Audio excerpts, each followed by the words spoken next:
Okay, good morning, everyone. Thanks for being here. Today we are receiving a new artist for an interview. The goal is to understand how he works, how he manage the relationship with his collector, with other artists, and to share tips for other NFT artists to wander around the NFT world. I'm Clément from Bulldog.art, and at Bulldog, we are building a platform that help artists build outstanding experiences for their collectors. So if you are watching this video, most probably you are interested in crypto art, NFTs. So if it's the case, then have a look at Bulldog. I'm sure you will love it. So today we are receiving Jaen. So thanks a lot, Jaen, for being with us. We are very happy to have such an artist for this interview. So please, can you start with a little introduction about yourself? Okay. Well, first, thank you for having me. It's early in the morning. It's not that early, but it's early for me anyway. My name is Jaen. It's Jaen, and I'm a French artist, obviously, since we both have this wonderful accent. And well, I'm doing mainly like surreal psychedelic art, and I've been doing this for since I'm a child, if I'm honest, but at least professionally, at least since 10 years, maybe a little more.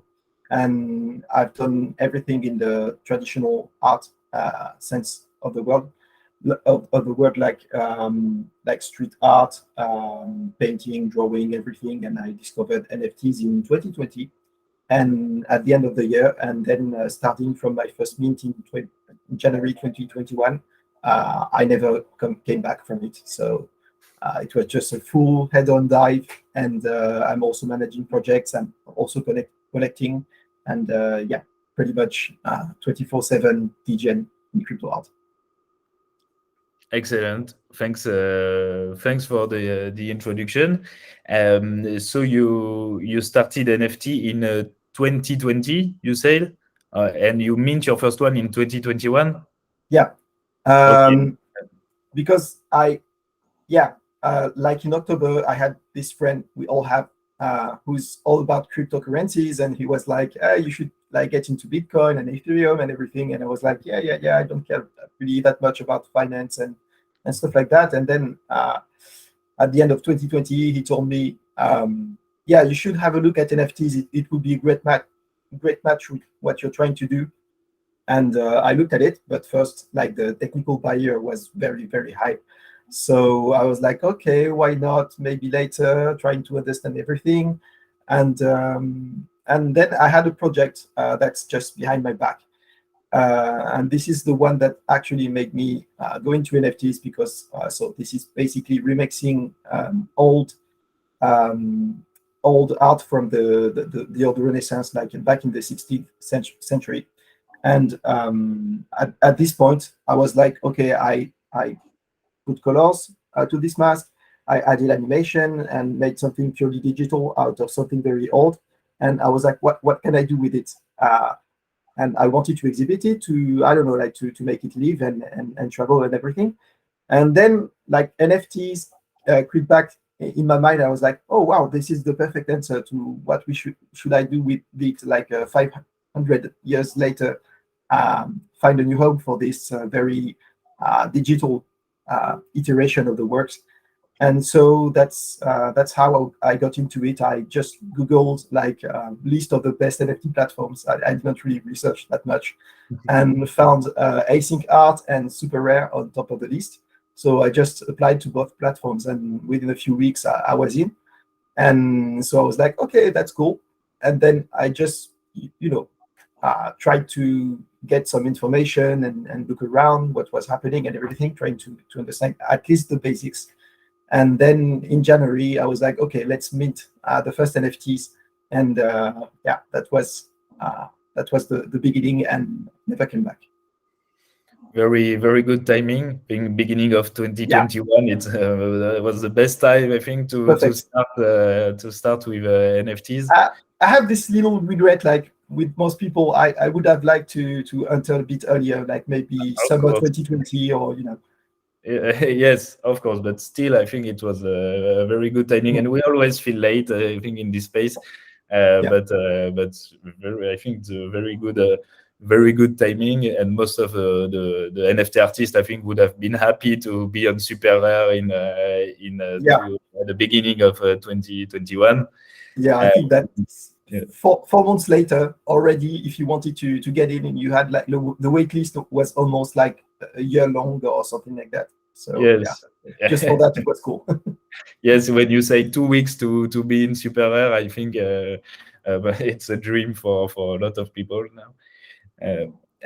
I think it's very interesting because you say that you had the art project in your mind, and then you discovered the technology, and you said, okay, it's the perfect the NFT technology, the NFT medium. It's a very good use case for the project I have in mind, and Yeah, uh, and not the other way around. Like, okay, I hear the NFT trends is all over the place. What can I do with it? yeah, That uh, can be also a way to go, but I think yeah. this way is even more interesting. There's no wrong way, but definitely for me, I always say it wasn't just a new way to sell art. It really filled a whole, like, it was something that I needed. It was, yeah, it was just that, like, I needed something, and it actually was the answer to that. So it was a big. It wasn't just oh yeah, maybe I can make money, and live better with art. It was really like, I need to do something. I need to have something, and this thing exists, and it's great. I've been waiting for it, like, for my whole life almost. Because, yeah, backtracking a bit.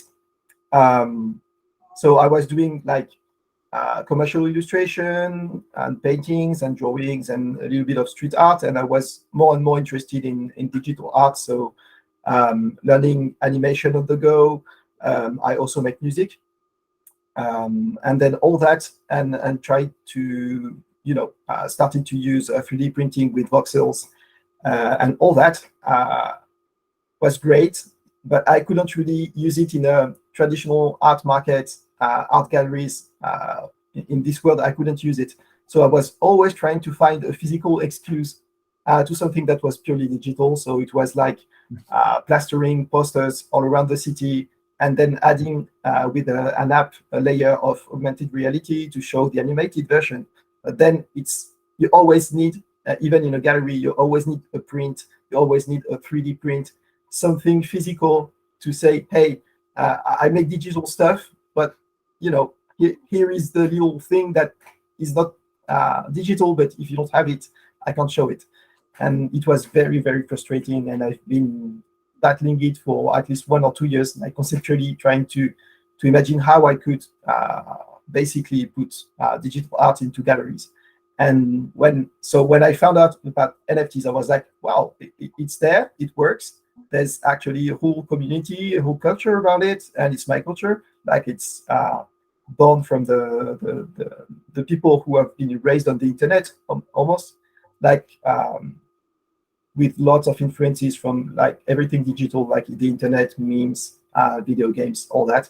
And so it was like finding home, and you don't have to struggle for it. It's already there, it works, and people are interested in it. So yeah, it was really like, oh yeah, it's there.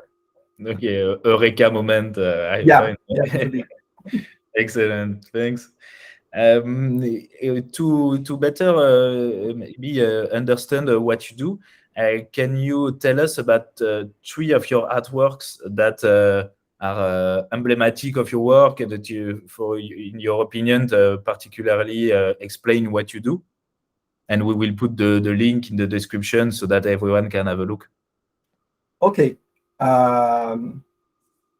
Okay. I had this.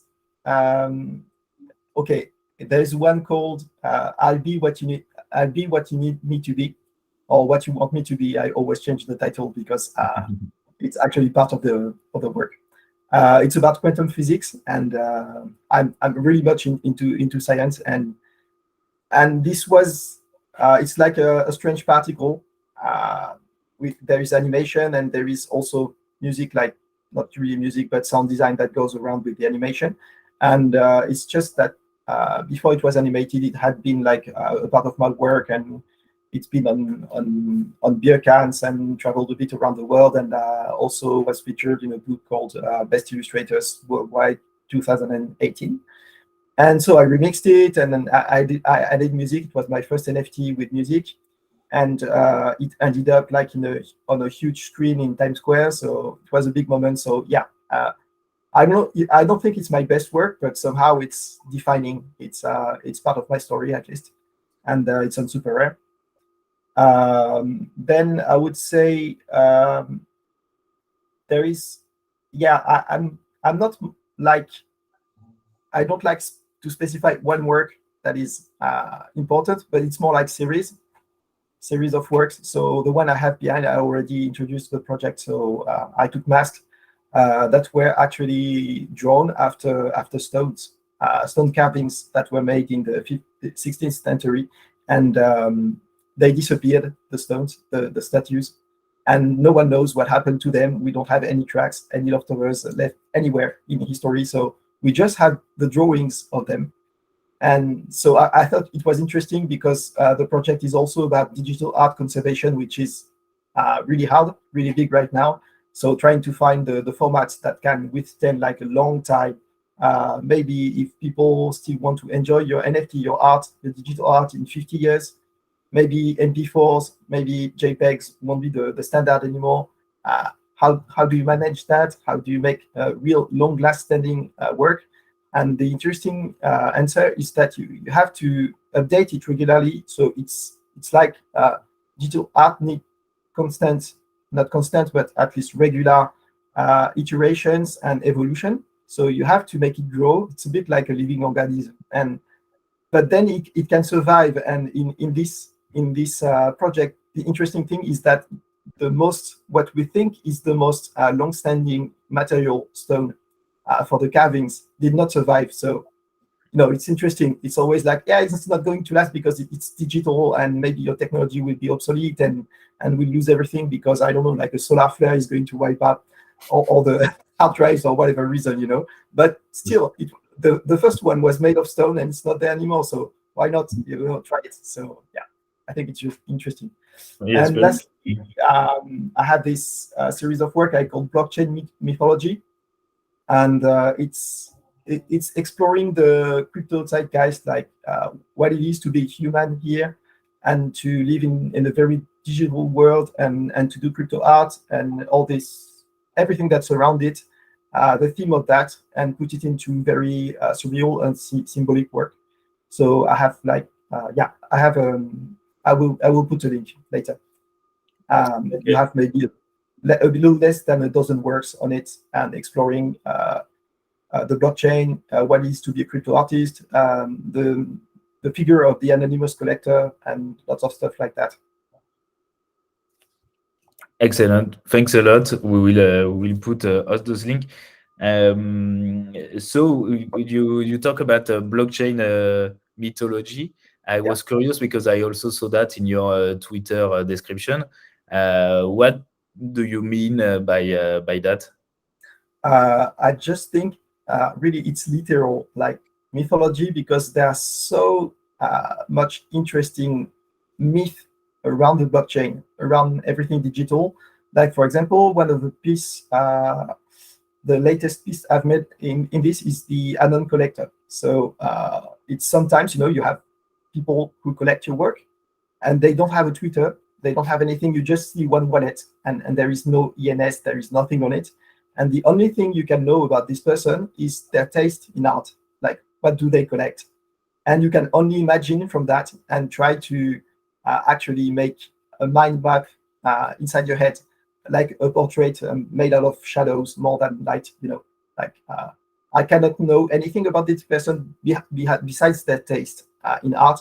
And I think it's really, really fascinating. I love this idea. It's I don't know. It's really exciting. So to me, it's like it's a myth of the blockchain. Like it's something that exists, and yeah, I want to make something about it. And another example would be a big artwork that was actually in two artworks, I think. I onboarded 2 artists to work on the larger project, Glowa and Upload. And basically, what I did was I wanted to interact with the burn address. So on Ethereum, it's a wallet address that ends in DEAD, dead, and it's where you send everything. When you say you burn a token, it's actually not burnt. It's just sent to a wallet that no one can recover. But what's interesting is that you can actually explore this wallet, and you find lots of stuff in it. It's like the treasure chest, but you can't touch it. It's like for your eyes only, and you have like, I don't know, like millions of dollars of ETH, of course. You have lots of NFTs, lots of tokens of lots of sorts, and you also have a CryptoPunk, since Rob Ness burned one last year as a performance thing. You have many things, and you have also some of my work. I put them there on purpose, like because there was a story behind it and everything. So the idea was that I first made an artwork with Glowa, visualizing the idea of this impenetrable fortress of the dead, of the Ethereum dead that you can't touch, and putting in it like lots of NFTs, like like the CryptoPunk, like everything like that, within a kind of city that I designed and sent to the burn address before I minted this artwork. So it was like, first we sent the city, and then these NFTs that have nowhere to go inside this black hole of sorts, they can gather around in the city. And then I wanted to have a kind of finale, and that part was meant to interact like literally with the burn address. I was like, I'm not a coder, and it's not meant to be interacted with, because it's basically you can't touch it. It's done. It's over there. And I found a way, thanks to async art. They have these pieces that are made of several NFTs. So basically, you have a master that displays a combination of all the other NFTs. So, for example, for this one, you have 2 layers, and each layer has 3 variants.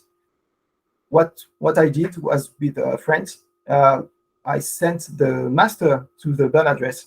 So this one is burnt. It's in the burn address. He cannot come back. But then I can control the final output of this master with the NFT layers that I still have. So we gave, regarding the other artworks, we gifted each of the controller layer to one collector. And so they can change something that is inside the burn address. So it was like a good way to end the story and have like, oh, we found a way to actually, it's there. You can interact with the burn address. Even if you can't put your hand in it, you can still interact with it. And that was cool. And also async accepted to display the burnt work, which usually they don't like anything in the burn address is not displayed. And just for that one, you can still see it on the website. So it still works to just have the layers and change the part that is burnt. Yeah, very hopefully cool. that makes sense. Yes, yes, that makes a lot of sense, and it's very interesting. I was very curious about the blockchain mythologist term, and I'm not disappointed at all. I think it's great, and the 2 examples you said, the Anon collector and this dead Ethereum address, I think are 2 fascinating things. And in all these Etherscan labyrinths, I would say, you can find a lot of curiosity. So I think it's a very, very cool project, and I invite everyone to have a look. And it's really, really nice to see that the blockchain technology in itself is inspiring for artists, and that is at the heart of the creation process, and not just a support, let's say. So it's cool. Yeah. About that, I would backtrack a bit. Like, I was what I did for my studies was not art, because I failed at the entrance at the Fine Arts University, and it's the best thing that happened to me actually as an artist, because all my friends who went to art school, they all stopped. They got disgusted by art just by studying it. So I was like, okay, it's a good thing that they didn't accept me. But I did languages, and I have 2 master's degrees, and the second one is in Japanese. And for the thesis, I wrote something about Murakami Takashi that everyone knows now in the NFT world, thanks to artifact. And well, and so like working 1 year about on his work and his philosophy and his relationship with like Japanese art history and philosophy and the mirror game between the West and Japan, like always looking at each other and analyzing each other.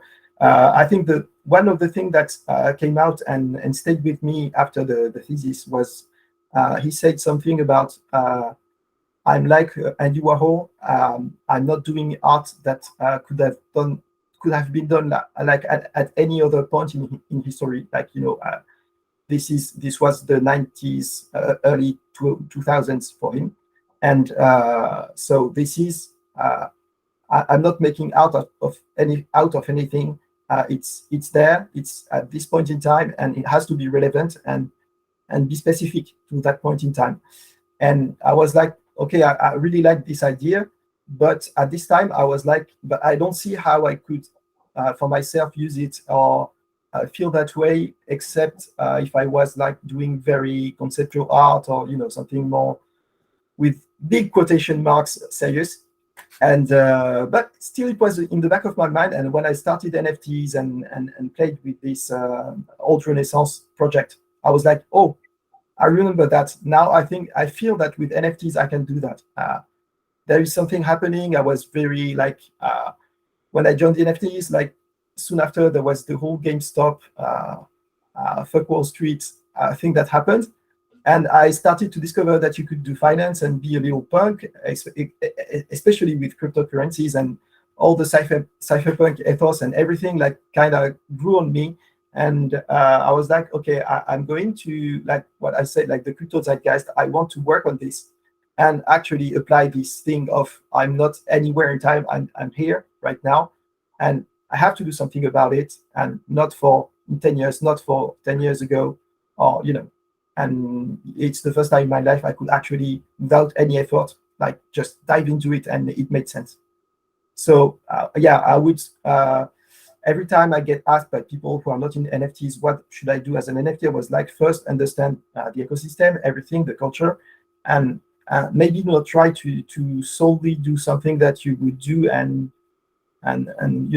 plaster NFT on top of it, and that's it. Like it's more interesting to either work with the coder and try to have something interactive, or all the theme of your artwork can be this. Because yeah, I'm not a coder, so I'm more like telling stories, and that's the way I function. But other people who make something really relevant, like Nahiko or Pak, are actually exploring the medium itself, like the code is the art, basically, kind of stuff, or generative art, of course. Very cool, very interesting. I think it yes, for all new artists coming, yes, not just taking an old work and putting as an NFT, but having a real understanding. I think it's yes, it's kind of mandatory to enter in the right way the space. Yeah. To go a bit deeper on your usage of the blockchain, can you tell us about which marketplace do you use? So you already told about Super Rare, Async Art, but mostly why? How do you choose different marketplaces for your different artworks? What is your motivation to use one marketplace instead of another, depending on your artworks? Okay, so first, I think it's really hard to answer that question when you've been in crypto art for quite a long time, because it has changed a lot. So what worked for me at the beginning won't work today the same, because everything has changed. Even the marketplaces themselves, I would say, I love Super Rare. I owe them a lot because it helped me getting started and finding collectors and everything. But they're not as promoting artists as they used to be. So even if you're accepted on Super Rare, it doesn't mean you're going to be a famous artist or anything like that. It's not it's not a quick way to success. It can help, definitely. It's good to be there, but it's not like the end game. You still need to to do everything on your own, like promoting, getting into exhibitions, all that stuff that is around just making art and selling it. So yeah, that's the first thing. So if you're not on super rare, it's okay. You can be a great artist. I know lots of great artists who actually have refused to apply to super rare because they was like, no, it's too elitist. I don't want to somehow entrust them with my self-worth, and just sit there and say, I'm not a super rare, but it's the end of the world. Woo-hoo, I'm a bad artist. No, it's not like that.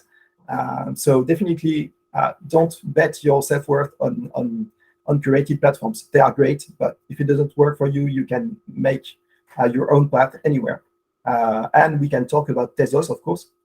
Many great artists on Tezos who decided they would not go anywhere else and just relied on basically making their art known and making great art and play the game on Tezos. So yeah, I can talk, of course, about John Carrell or all the Tezos stars, and I really like their work. And if I was to start today with a limited budget, I would definitely go for Tezos, at least to try things out, because Ethereum helps you because the prices are higher, but it's also there is much more at stake. When I started, there wasn't any Tezos, so I didn't have the choice. I emitted my first artwork on, I can't remember if it was async or on Super Rare. It was mostly at the same time, but it cost me like 300 euros.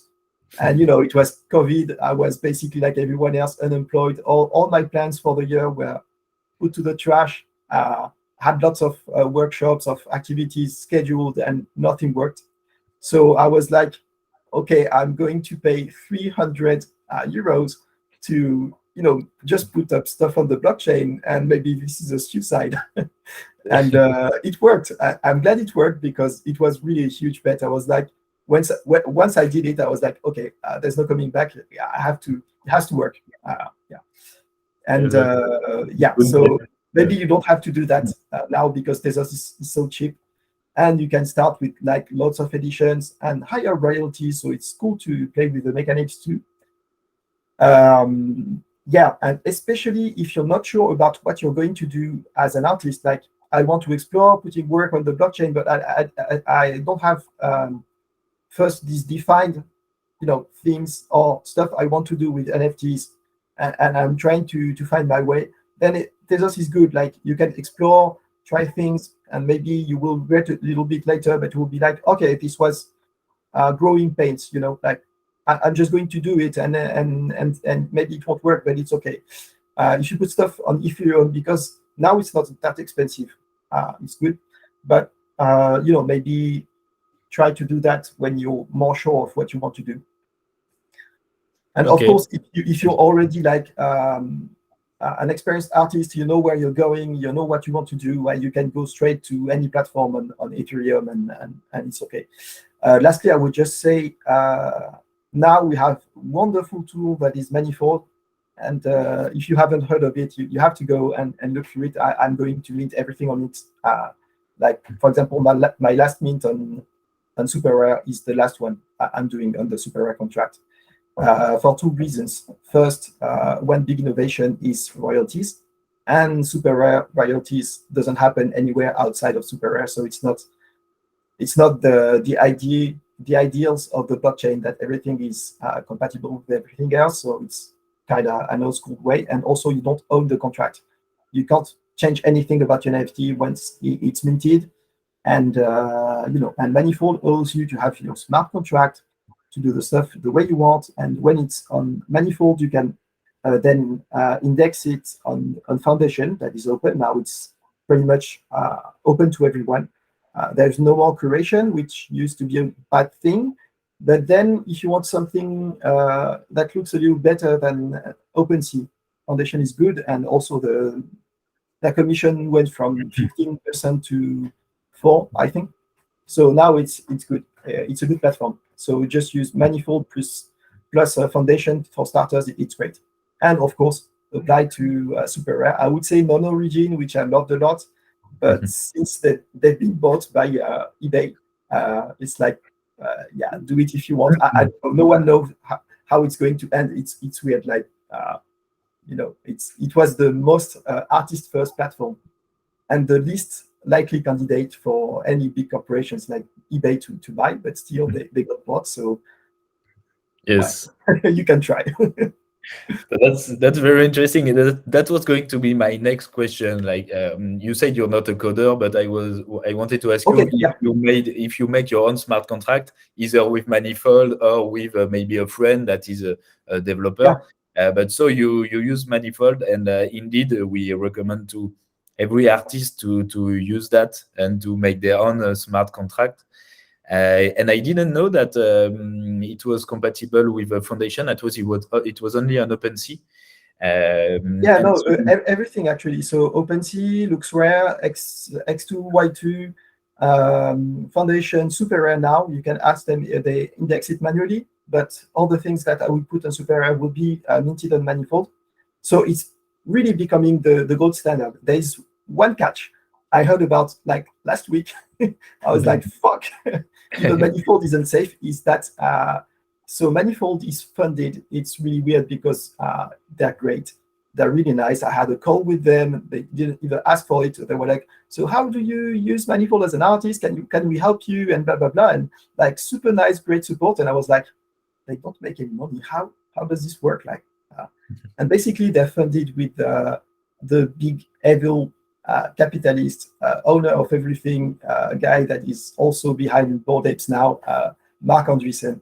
And so this is not bad. Like I don't, it's normal that this kind of guy wants to buy in a great platform and sustain it. But what bothers me is that I discovered, like someone told me there is a backdoor in every NFT minted with Manifold. We don't know what the backdoor does, but just say if someone was to buy Manifold from this team of people, although there is Richard, a famous guy in the crypto art world who's behind it, and I would really trust him over anyone else that manages the stuff. So yeah, I'm confident they wouldn't do anything bad, but you never know if at some point they sell it and there is anything that could change your NFTs through that back door for the new owner of the project. What is going to happen? So I guess at some point we should just ask Manifold what it is and what does it do, and to be perfectly safe. Okay, I didn't so know far so good. about this. Yeah, no one knows about it.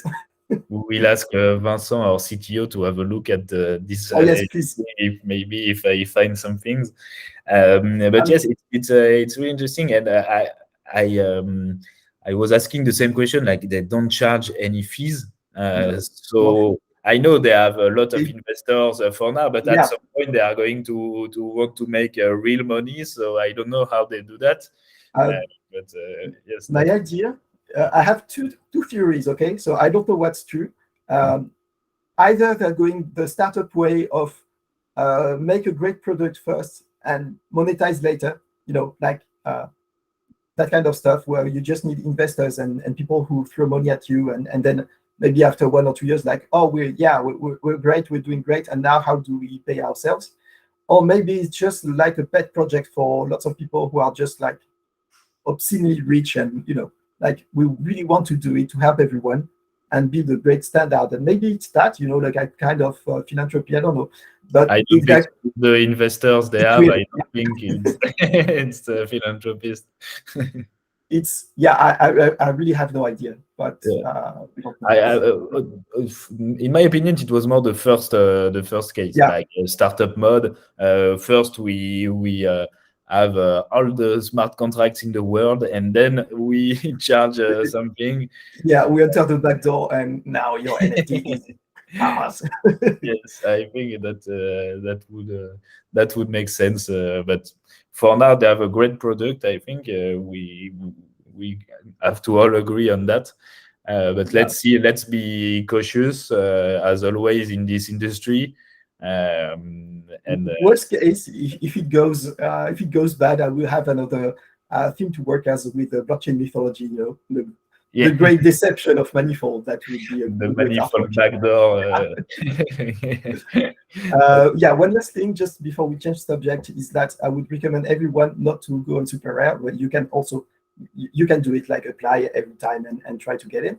But the most underrated platform, I think by far, far, far, is async art. Async art. So basically, it allows you to make programmable interactive art without being a coder. It's really simple. It's nice to use, and it's the only platform that gives you that much added power and freedom in creativity without needing a dev. And so now they have this blueprint thing that allows you to do generative collections.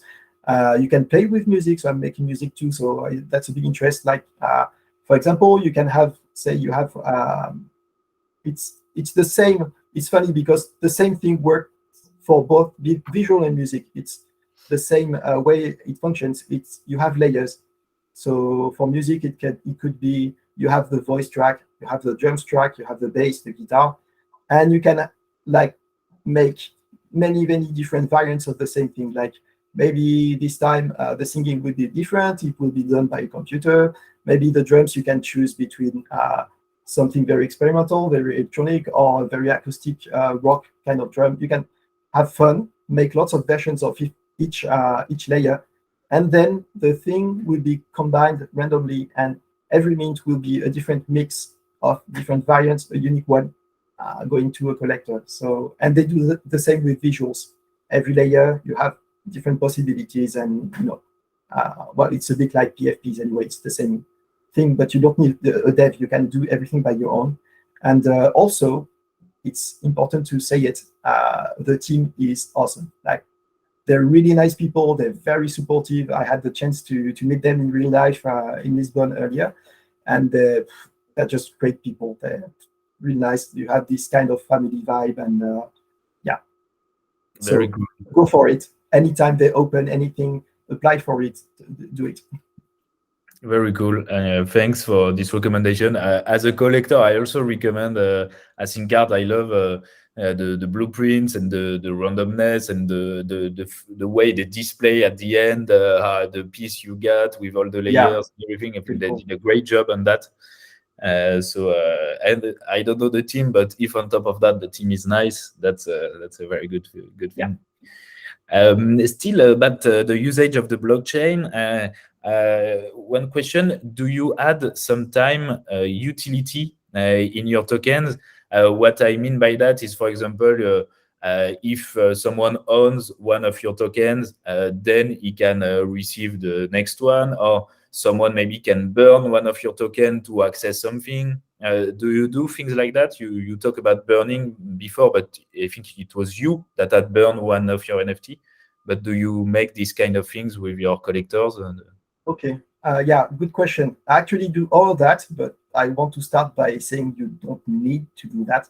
Like, it's yeah, it's not like it's already old school and kind of I don't know, out of fashion to say utility too much, which is a good thing, because at some point, I don't know if you remember, like 6 months ago, it was insufferable for artists. It was like, yeah, I just want to make art. Art is the utility. We don't. As soon as you ask the art to have anything else than the art, then for you, crypto art is not a valid form of art, because it needs to be something else. So, like, conceptually, there is a big problem, and so we came back from it. And actually now, even for collectibles, maybe now it's kind of there is no trend anymore. But at some point there was a counter trend that came back, like if your project has a big roadmap with a lot of utility promised, and no one would touch it. Like, finally we reached that point where everyone was sick of utility. Yes. But now that we have explored like both no utility and too much utility, it's like everything else. You can do stuff, and if it makes sense and if it serves the project and is relevant to the project, go for it. Make something clever, make something nice, and yeah. So that's the introduction. So what I do usually is, for my one-of-one art, I don't have utility, but like once or twice a year, maybe sometimes more, I will just send a free artwork to my collectors, just as to thank them for that. So it's pretty basic, but I really like it. And some collectors, they don't even realize it. You can tag them, and they're just like, oh, like 6 months later, oh, thank you, I love that, by the way. Didn't know it was in my wallet, because now it's if you didn't buy the NFT, it just goes in the kind of scam folder. Anyway, so this is one thing. And the second thing, I have this ongoing, it's pretty large project called Oniro, and it's a storytelling project with everything happens within dreams. So dreaming is a big part of my artwork and my life too. So basically, you have these characters exploring strange dream worlds, and they try to become lucid dreamers to have more power and control over their dreams. And so basically to remember who they are within dreams without waking up. And that's the basis of the world. And it happened through several seasons. So the first one was actually the dreamers. They have masks that represent their, the first thing they're going to remember about themselves is like they have taste. They have things that they like or don't like. And it was symbolized through masks. And it was just before the boom of board apes. So I kind of missed the train on the avatar section of art, and I was like, shit. In hindsight, everything is easy, but at this time, I was like, oh, this is good. So it was kind of it had its own success, but I never imagined that doing so many 10,000 series would actually work, and so my community was too small to last. But I have a few core members with whom I'm actually writing stories, so it's great. So every time this had utility because all the characters, they have specific things tied to their character, and the way you accessed the token was not just buying. There were always playthrough mechanics. Like, for example, there is this archetype that was the merchant, and you couldn't buy the merchant. You had to trade it with another NFT. So it puts you in the shoes of the character. There was the giver, for example. So it's all about generosity and giving back to everyone, everything. So this one, I didn't sell it. I didn't ask anything in return. I just gave it to people who helped me actually. So it was just like giving back. And so the idea was that you cannot buy the giver. Of course, now that it's in their hands, I can't control it, but it was the first step. And also you have others like, I won't tell about all of them, but for example, there was this one that was made for season 2, which was about the strange creatures living inside the dreams. And so before that, I had already scheduled that there was this a character that was like a biologist, very interested in discovering what's living into dreams, kind of Oniro biologist kind of character. And so from the start, I knew that these people, they didn't know that, but as soon as season 2 started and I started to make these creatures, they would have one free because their characters would be the first to go out and discover these creatures. So everything was to put you in the shoes of the character, and that was done through mechanics of burning, buying, trading, all that. And so season 2 was, so the creatures, there were, a few mechanics, but not that much. And season 3 was a blueprint on async. And it was the dreams themselves. So it's a combination of symbols. Every combination is unique. And what I did was on Twitter, you send me the dream that you bought, and I will tell you what the dream means. So it was kind of like a dream reading, fun storytelling experience. And also one of the character, one of one, has his own story. Like it was the point from the beginning. And I'm co-writing the story with the collector who has this character. And we have like a few chapters out already. And I love it. It's you let someone into your world, and then you expand and write a story. And we also share royalties if someone wants to tip the authors of the story and everything, and it's on chain. So yeah, it's pretty cool. And the next one will be actually strange music from the dream world. So I will explore the music blueprint thing. So every time it's the same world, but expanding and using storytelling. And you can. It's a form of utility because there is interaction. I'm using the dreams. I think they are a bit too much to mint. So I'm using that as a currency for the next ones. Like you won't be able to buy the music ones. You will have to burn a dream from the previous collection to access one. So it's a good way to keep everything tight. And yeah, that's another form of utility. And the last thing I would say, I created a cryptocurrency. Okay. Yeah, and I have everything, of course. It's like 7 million whatever coins, and I'm not sure. I've been backtracking and going back and forth with it. The idea, I'm not sure I will implement it because there are many problems, and I'm not sure how interesting it is. But I have this idea, like I make a kind of system, and instead of just blindly giving back to collectors whatever, uh, this currency would be given, like if you hold the work or not sell it before, like below your minting price, or that kind of stuff for a long time, then you earn that much of this coin. If I feel personally like you've been like retweeting my work a lot, of helping me, I will give you a bonus. If you, when you bought the work, it was a new ATH for me, then you will have a bonus. But if you sold like very quickly for a loss and disrespected my work, then all your bonuses are nothing. And so this kind of stuff, that is, you can still collect my art, enjoy it the way you would, but this part of the game would be only accessible and valuable for people who actually want to support, and try to find different way to gauge it, and to also like if you bid on my work and you don't have enough money, that's fine. I still want to give back to you, to thank you for at least trying. And so it's both thank you to collectors and also to supporters.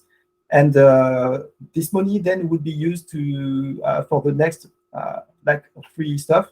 And I also thought of maybe doing a PFP thing, where you would have, like, if you spend that much coin of this money, you would have like maybe the basic character. And then if you want to, well, yeah, sorry, on Manifold, you can update your art. It's very interesting because for that part, the idea would be you would have like a basic cool PFP, and then if you want to add things to it, to have custom requests about this PFP, you could add thing with spending this coin, like a kind of upgradable art that is solely accessible if you're a supporter and a collector. So this is yeah. I'm forced to do it. I don't want to do it to compete against projects that have lots of utility. I just want to do it because it's fun and maybe more rewarding for everyone, including me. Very cool. Well, thanks a lot. I think it's really interesting because, as you said at the beginning, the utility serves the story, the whole creative process, and it's not just utility for utility. And I think it's also joined what you say at the beginning, that you make art that couldn't have been made at another time in history, and those kind of experiences that you have with art, with the different characters in the Oniro series, for example, it wouldn't have been possible 10 years ago without NFT. So it's really interesting, and I think it's a very good recommendation for every artist to ask itself about utility.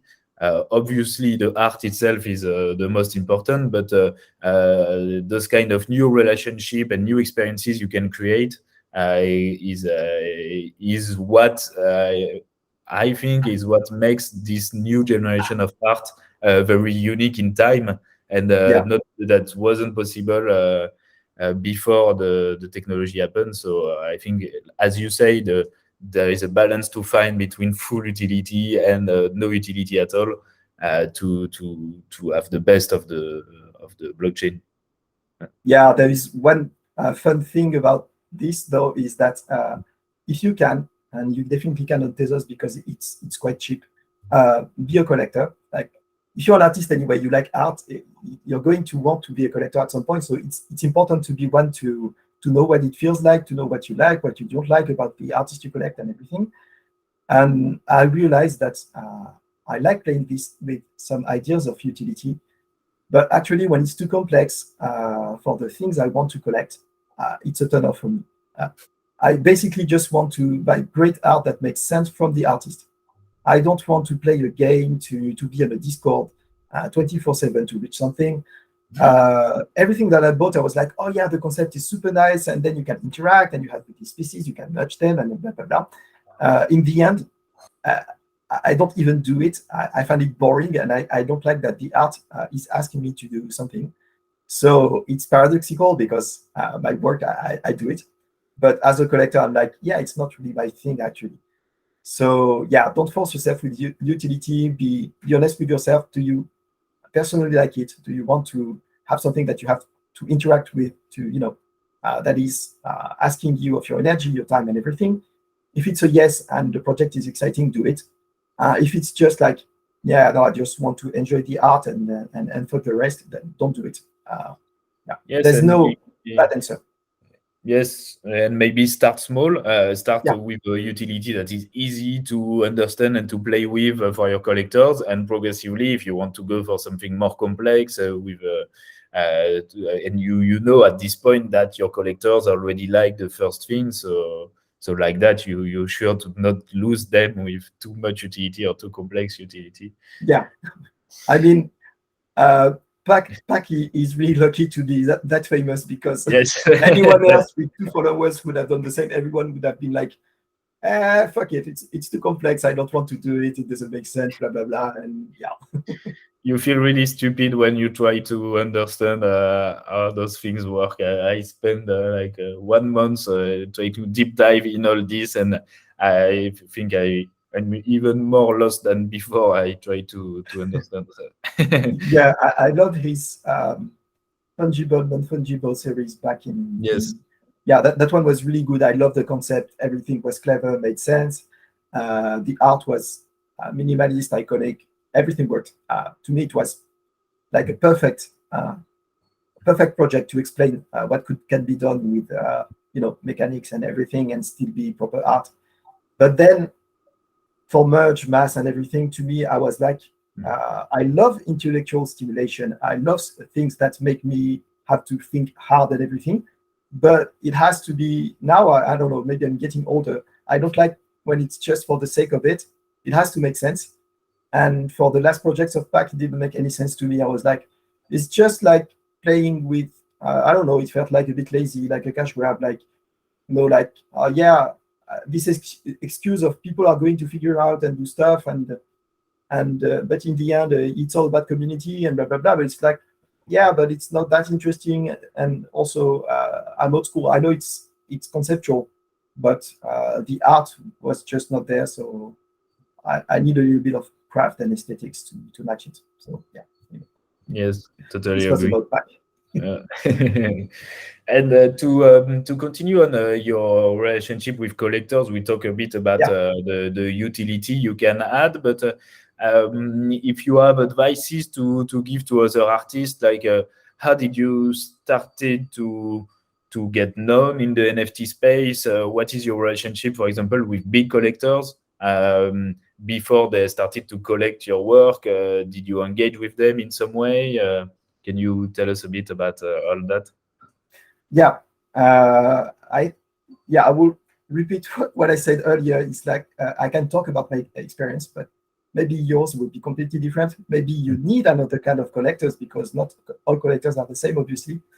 And so basically, I'm less at ease with investor-minded collectors who actually, whether they tell you or not, they expect returns. Uh, I had one collector like that who was pretty much very. At first, it was great because we spent a lot of time talking about Oniro, the project earlier, and he gave me lots of advice, and bouncing ideas with him over a weekend was amazing. Like I was like, okay, it helps me to refine the project, but at some point, it was too much expectations, too much. I was like, hey, this is my work. That's still things I want to do myself. I don't need more input, and it's tiring. So you need to. I think that there is a kind of unspoken magic. Is that sometimes it feels very corny, very cliche, but it's still true. Lots of time, if your artwork has a certain vibe, it will find its collector. Maybe it will take time, but a lot of the time, the collector would be like, you will, get to know the collector, start to talk with them. Most serious collectors, they don't just buy shit and don't talk to the artist. The serious ones, they come to you, even usually before buying the artwork, and they send you a DM, and they're like, maybe, what do you think as a price? Tell me about yourself. And it's also a security check for them, like, are you a real person? Are you a scammer? Did you steal the artwork? They need to figure out this. So when you have a collector asking about yourself and taking the time, it's a good one. Don't let them go. And they're actually interested in the art and the artist, so it's great. So I attract collectors that are, I would say, big on storytelling and concept, and also big on art. They are collectors. They are true art lovers, most of them, and they're not expecting financial returns. Of course, I want to do like any artist, if I can make my prices skyrocket, and then if they want to, they can sell for a better price. It's great. Like, everyone is happy. They're happy. I'm happy. Everyone's happy. So it's good. But if it's only about that, I'd say I don't really want to attract this kind of collectors. I want to find the true art lovers and the ones that are in between. Like, it's fine to be investor focused, and it's actually a good push for me to get better at marketing and to push myself further. But there's need to be there's need to be a little bit of art loving, of art first thing. I know that other artists that are really well known work great.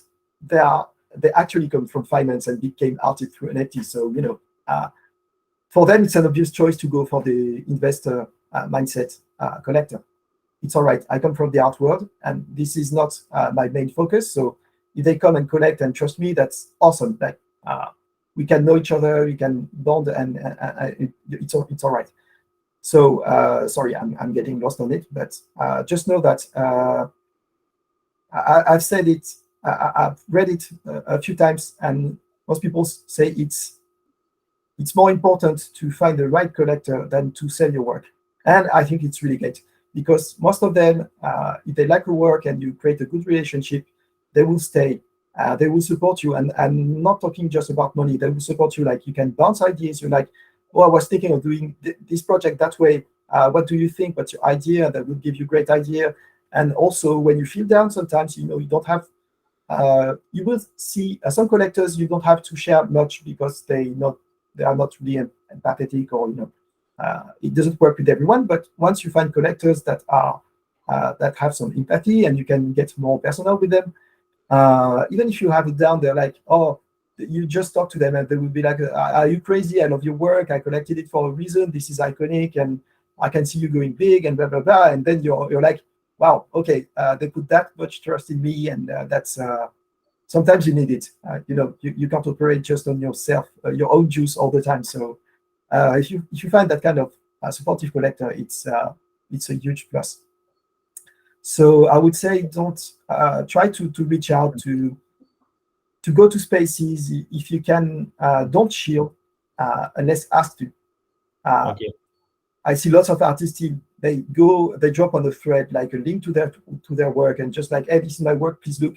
Don't do that. I receive a lot of DMs, people asking me to see their work and maybe collect it, and I really don't like it. Sometimes if it's done like, I know maybe you don't like shilling, but this is my work. I'm just trying to see. I love what you do. I love what you collect, and if you have an opinion of my work, sometimes I will answer to it like, the guy seems nice. I'm an artist. I can understand the feeling, But be a human first. Don't be a seller or a car seller. It's almost, like you're not doing that. So Okay. Yeah.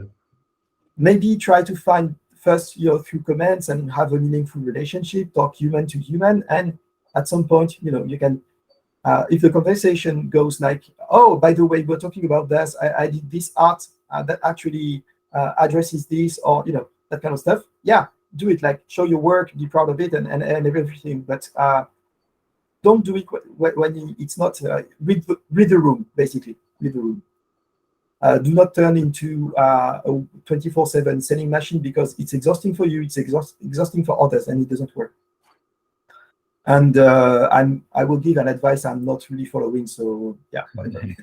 But go to Spaces. Actually, it seems that it works a lot. Twitter Spaces, you mean? Yeah, try to.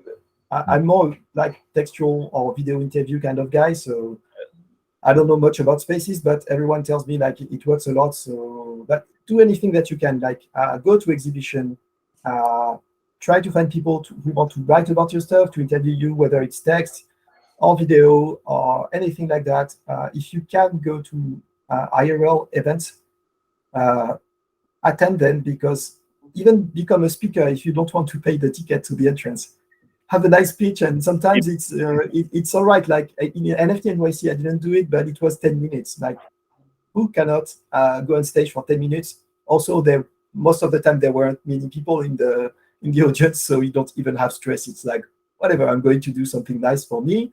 It's going to be recorded, and then I don't have to pay the ticket. So it's not just about having the means to attend the event. It's how to cleverly get your way to it. For two reasons. First, you will have lots of different artists that you like that you can meet, collectors too. And then you realize that it's easier to connect with people you've already met in real life. We're all about like decentralization. Everything is like geography is not a problem anymore. This is crypto art. You can live at the other end of the world and still make it. But the truth is that if you look at the top artists, at some point I was like, well, there was these photos of a dinner in New York, and like at the time, all the top selling artists were there and with the top collectors, and you're like, okay, they can say what they want about like I'm open and discovering new people, but if you don't meet people IRL, you still have like it's not going to help you. It's going to be harder. So Yes. yeah, so it's kind of, I don't really like it, because it forces you to, if you can't go to the US, for example, because it's too far, it's too expensive or whatever, you're already like, you have it's going to be harder for you. So but you have to be pragmatic and look at the reality of things. And if you have a big event happening in Europe, for example, for us, just go to it. Like even if it's smaller, it's important, because most of the people travel a lot. So yeah. Very interesting. So if I try quickly to summarize some tips for artists, I would say be careful about your collectors. It's more important to have good collectors rather than a lot of sales.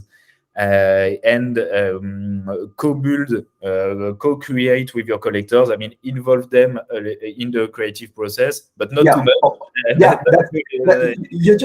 You're doing this the clever way. Like you can test the water and ask just a little first, and you will see if they want to be more involved or if it's not their thing. Like some collectors, they are really busy, and it's all right. I don't bother them that much. It's just a few of them that actually like to help you in the creative process. I think it's a way of it's rewarding, because you see the work at the end, and it's like, maybe I did a little bit of my part in that, so it's cool.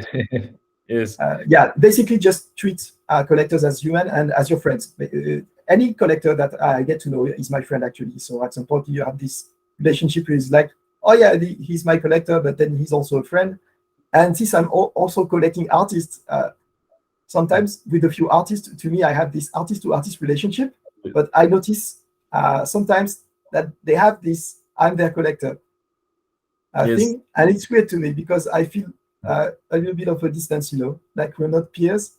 I'm not your boss, obviously, but there is this kind of unequal relationship, and it's not always super nice. I'd rather have this artist to artist, but you can't help it.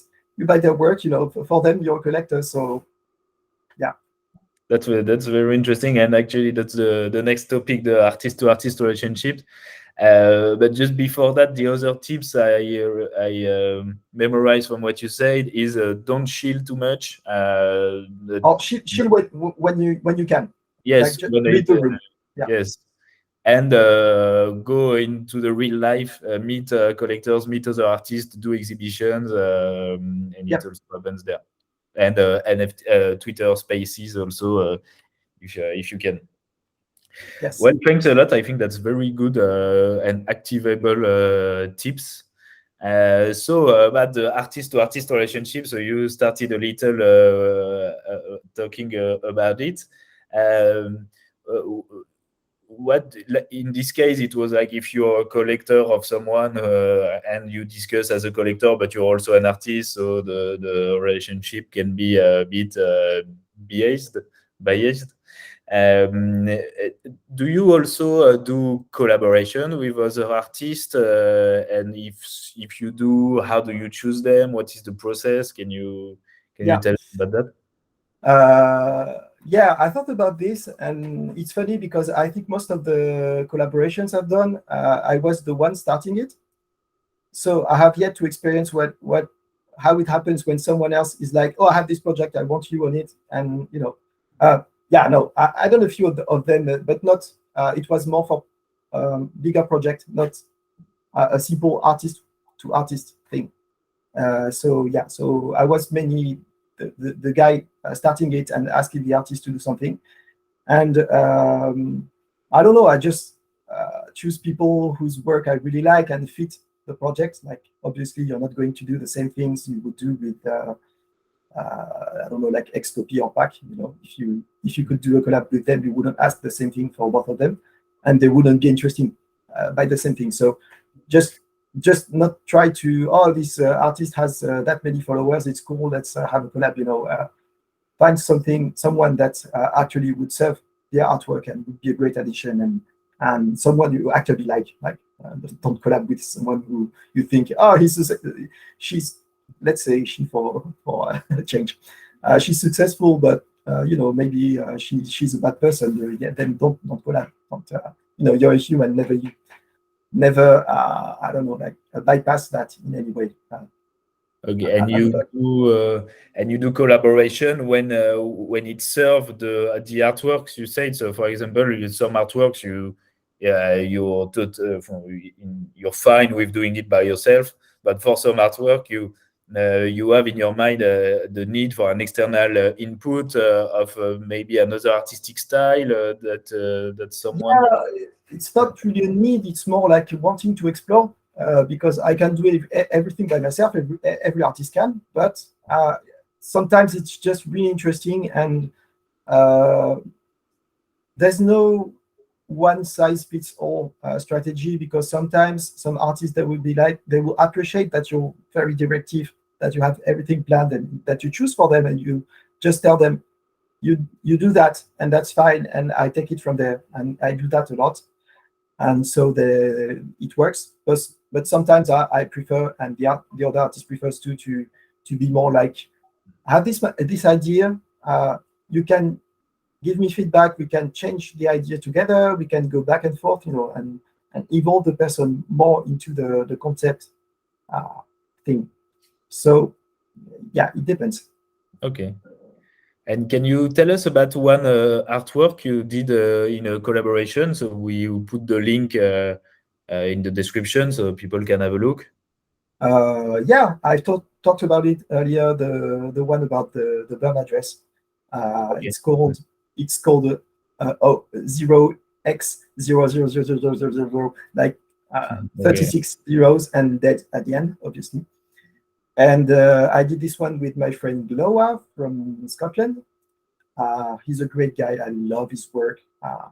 It's always iconic, minimalist work, very lots of emotions, especially with the music. He's a master at his kind of music.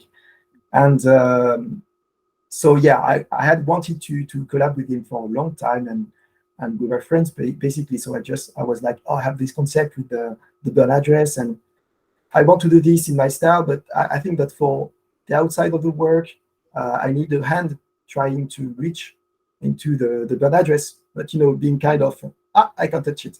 So I was like, can you do the hands, and all the eyes around the burn address, just looking into it and unable to reach it, and I needed a few planets, because there was this whole collections called crypto planets. I kept see coming back in the exploring the burn address, and it was whole collections of planets just burnt, like maybe 10,000 of them. So I wanted to have them in the work. So he made little planets and everything, and then started the animation too, and and since we both make music, I made the first part of the music and expanded a bit on it. And I knew his strength, and for this one I had already planned everything. I had a pretty precise sketch of what I wanted, and it was just I knew him really well as an artist, so I knew where this was going, and it happened exactly the way I wanted, and it was great. So I think anyway, if you're not stupid and you know the artist you're going to work with, you know roughly what can work, or it's going to be self-explanatory at some point, I think. Very cool. I think this artwork, with all your description, I think everyone need to have a look at it. It's a really cool concept. I really love it, and It's probably one of my weirdest, I would say. I like it. It's very different. It's a weird mix of styles. The story is a bit weird. Even aesthetically, it's not. Most of the things I do are very. They work well. It's one big colorful, well composed thing, and this one is a bit more like there's stuff happening a bit everywhere. It's a bit hectic. It's different. So maybe for some people it won't be my best work. It's a collab, but for me it's one of the one that stand out because it's different. Thanks a lot. We invite everyone to have a look at it. It's almost the end of the interview, but before asking about your next project and what are your next project, your next things you have prepared. I had one question.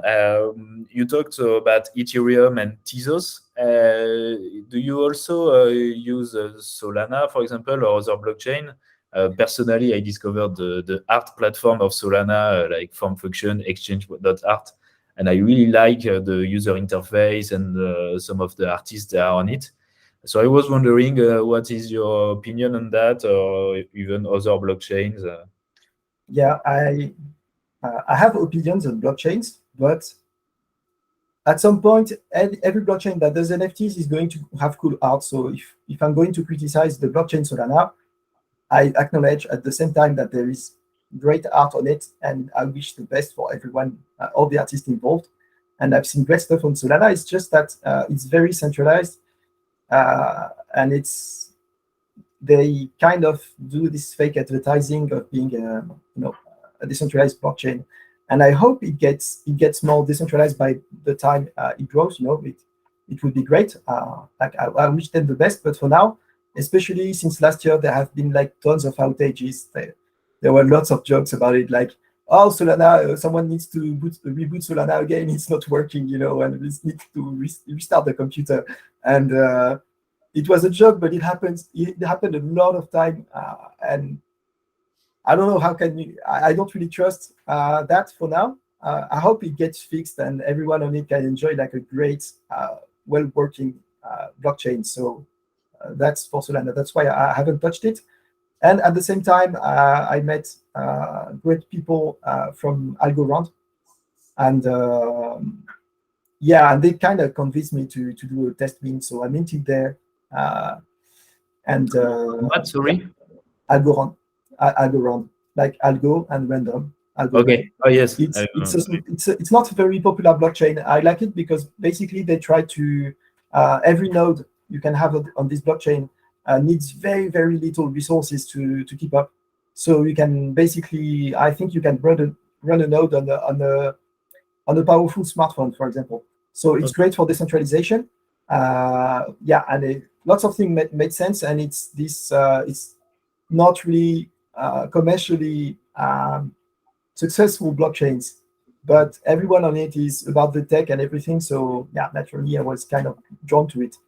And also the team behind the art platform, Zestbloom, they're great people. They have lots of very, very innovative ideas and stuff they want to add besides just being an art platform. So it was interesting. I wanted to try it. Okay, thanks. Interesting. I will have a look at it. So what are your next projects? What is the things you are working on or you have in mind maybe? Can you tell us a bit about that? Yeah, so I already talked about it, but there will be this dream music stuff, generative dream music that will happen later because any time. There is this thing in the back that will have, there are 3 phases. Each time it's 6 months. There are only 18 left from the past. And so the next 6 ones, I will hopefully mint them this summer. I'm trying to make it a kind of event and try to find crypto native media to talk about it. So it's like the art is done. It's drafted on a manifold. I just need to mint it. But yeah, I want to make it something, a little event of its own. So yeah, it's basically where I'm at.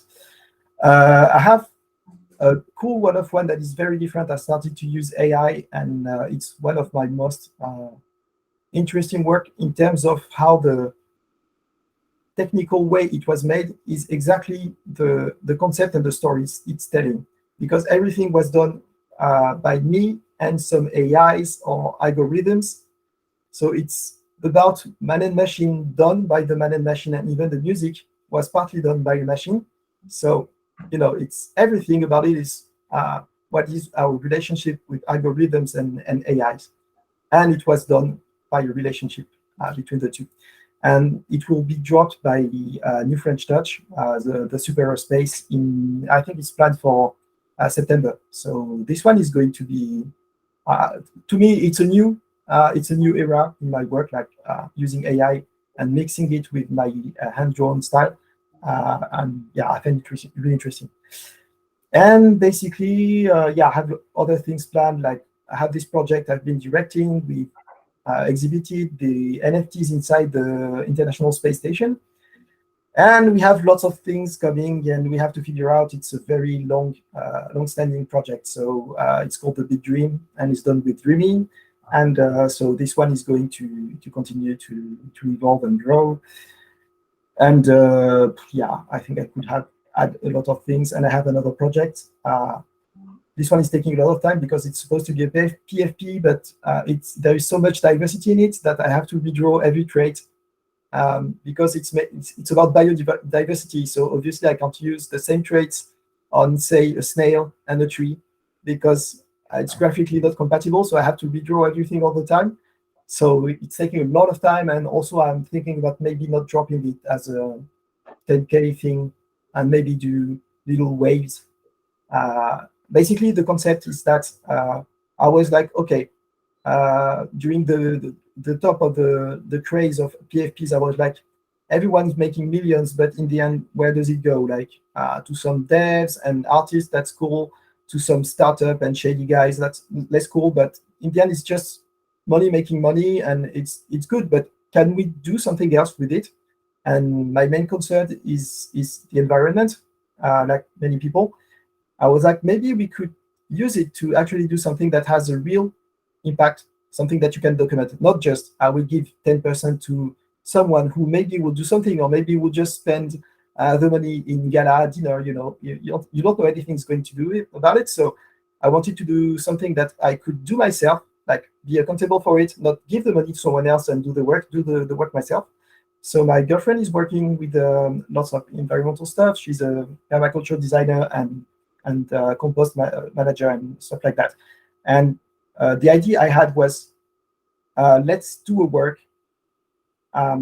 We route most of the sales to a foundation or association or any kind of whatever we'll find the best way to manage things, and ourselves buy a forest with all trees, with a biodiversity and a local life that is worth saving, and save it from like maybe some people who just like cut all the wood and destroy the ecosystems. And now that my region is right now literally burning, I'm in the southwest of France, so like my family is in the smoke, and they have huge fires, and so it makes even more sense to me now. And planting trees, lots of projects do that, and it's not working that well, because when you plant a tree, maybe 10 or 20 years later, they will cut everything, and then all the life is gone. The mushrooms are gone, the insects are gone, the big animals are gone, everything is gone, because you don't leave anything behind.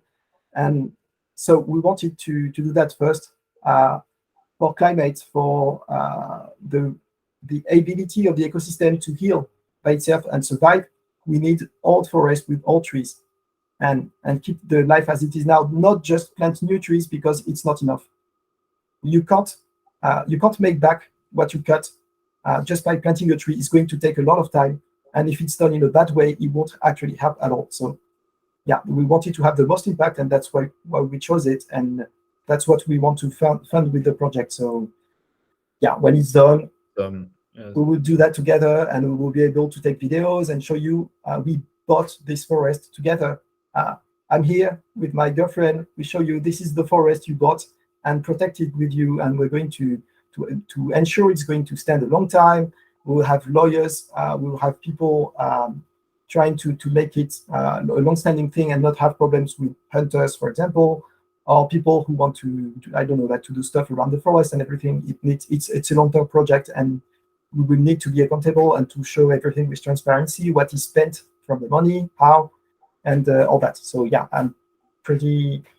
it's the stuff I was asking myself, like, okay, if I'm a very successful artist and I make millions, what would I do now that I don't do already? I was like, okay, I want to do something about the environment because it's really very, very important for me. And so I was like, why wait being rich, like just do it now. So yeah, that's basically what we are trying to do. But it takes time. Yes, definitely. But it's very cool, and I really like this idea.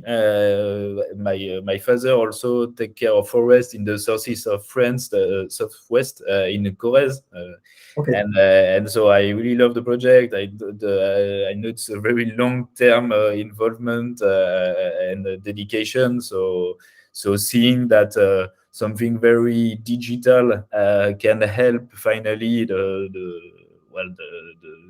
protect the environment like that. It's really cool, and so definitely I will look forward to all your project. I invite everyone to look forward to all your next project.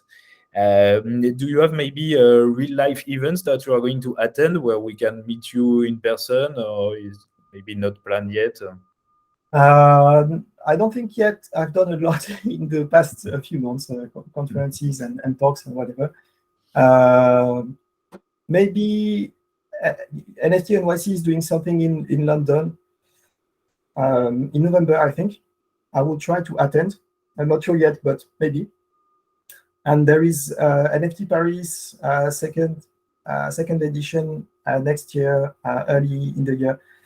Not sure yet too. It's too far away. I don't know. Maybe I will be there. Maybe I won't. There is one I want to attend for sure. It's the next one from NFC. That was in Lisbon, and I think next year it's going to Lisbon too. And the first edition was just like super, like just great. Lots of friends, even friends doing actually the founders of the event, and it was one of the best events I have attended to in the NFT world. So yeah. And also for the people in Bordeaux, there was the first, it's called BAD Plus, the first international contemporary art fair a few weeks earlier. And we tried to make them talk, like at least exhibit some NFTs. And they were like, it's the first edition, we want to make something, to not take any risk first and try to make something first that works. And so they didn't want to, but they agreed to have a talk about it. So we had a little talk with Mathilde Leroy, one of my friend partners in the space. And we talked to an audience who did not know much about NFTs, mostly about NFTs, trying to introduce what is crypto art, what are NFTs and everything. And they were like, oh, it's been great. We want to have you again. So next year, during the summer, it will be another thing I will attend. So it's far away. And hopefully we can have a few screens and show NFTs and not just talk about them. Yeah. And I have bigger exhibitions planned, but for now it's a big thing. So hopefully it happens, but maybe not. So we'll see later. Stay tuned. Okay, we will stay tuned. Thanks a lot. Before we end, can you maybe recommend 3 artists you particularly like that we can have a look to, that maybe we can invite for an interview? So yes, if we can drop 3 names. I hate this because I have so many artists that I like and so many friends that if I tell you only three, all the rest will hate me, and this. Okay, so I will give you a few names, but it doesn't mean they're my favorites. It's just, Yes, no problem. The disclaimer: you love all artists, but you will just randomly say some names. Yeah, if you know me, you know I love your work. It doesn't mean anything. So yeah. Um, I would love to hear more Emma Vaudou, another French artist. I've collected her work and I love it. I know a bit about what's going behind the work, but maybe not in depth. So I would love to hear more about how she does it, what she feels about it, what's her thing with it. I would add Banana Kin. If you don't know him, it's one of my favorite artists because he's doing lots of different stuff like 2D, 3D, animated, not animated. And basically everything still feels it was done by the same artist, but still it explores a lot of different things. And I love his work. I can't say more than that. And also he's a very, very, very nice guy. I didn't know. I just followed him on Twitter. It's great. And also, when I don't like 3D that is too sleek, realistic, very clean. And he's doing this kind of very kind of dirty textured 3D. And I don't know, it does things to my brain. I can't explain. Like there is this, it almost feels physical. It's weird, but yeah, sorry. Maybe one last name. Yeah, I've talked about Glowa, so obviously just go check Glowa's work.